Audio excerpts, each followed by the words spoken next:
प्राचीन समय में जब कामदेव ने शिव के गहन तप को भंग करने का प्रयास किया, शिव के तीसरे नेत्र से ऐसी ज्वाला निकली कि कामदेव क्षण भर में भस्म हो गए।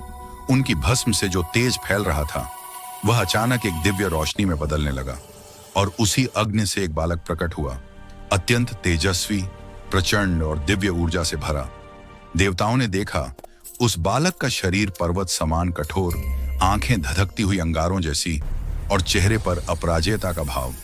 ब्रह्मा ने उस बच्चे को अपने साथ ले जाकर संरक्षण दिया और उसका नाम रखा जालंधर, क्योंकि वह समुद्र के जल से उत्पन्न हुआ था और उसकी शक्ति जल की तरह अथाह और अनंत थी। ब्रह्मा प्रसन्न हुए और बोले, हे बालक, तुम्हारी पत्नी तुम्हारी शक्ति का आधार होगी। जब तक वह तुम्हारे प्रति अडिग और पवित्र रहेगी, तुम्हें कोई पराजित नहीं कर सकेगा, स्वयं त्रिदेव भी नहीं। जालंधर बड़ा हुआ और उसके साथ बढ़ी उसकी महत्वाकांक्षा। वह तेज, बलवान और अत्यंत बुद्धिमान था, लेकिन उसके भीतर एक अग्नि थी, तीनों लोकों पर शासन करने की अग्नि। उसने असुरों को संगठित किया और देवताओं पर एक के बाद एक भीषण हमले किए। इंद्र सहित सभी देवता उसके सामने परास्त हो गए। धरती, पाताल और स्वर्ग।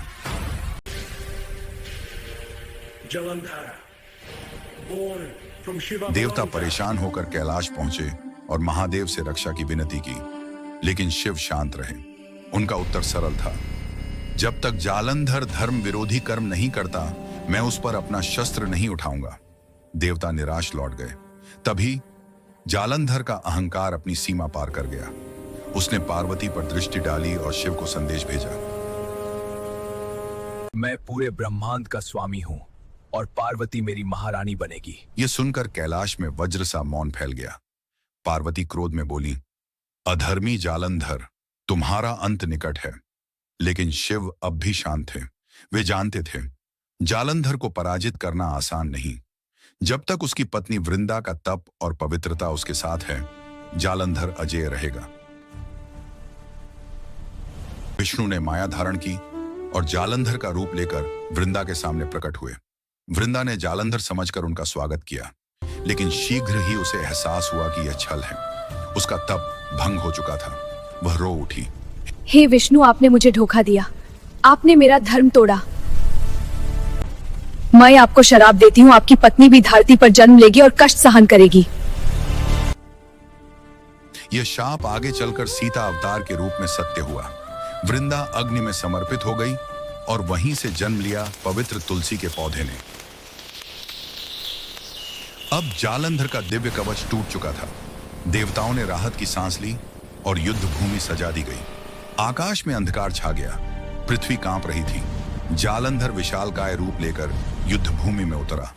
उसके कदमों की ध्वनि से पर्वत टूटने लगे। समुद्र उफान मार रहा था। अग्नि, वायु और जल सब उसके आदेश पर थे। महादेव ने तांडव रूप धारण किया।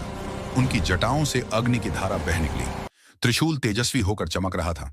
जालंधर गर्जा, मुझे कोई नहीं हरा सकता, मैं अमर हूं।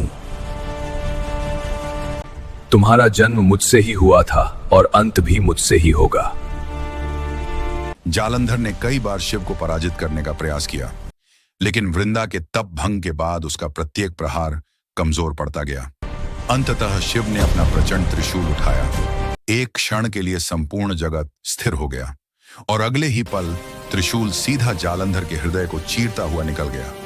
जालंधर का शरीर धरती पर गिरा, लेकिन उसकी आत्मा आकाश में उठकर सीधे शिव के तेज में विलीन हो गई। महादेव बोले, जालंधर, तुम्हारा जन्म भी मेरा ही अंश था और तुम्हारी मुक्ति भी मुझ में ही है।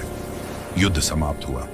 तीनों लोगों ने राहत की सांस ली। देवताओं ने शिव की स्तुति की और धर्म की स्थापना फिर से हुई। वृंदा की तपस्या से जन्मे तुलसी के पौधे को विष्णु ने विशेष स्थान दिया। इसलिए आज भी तुलसी पूजनीय है।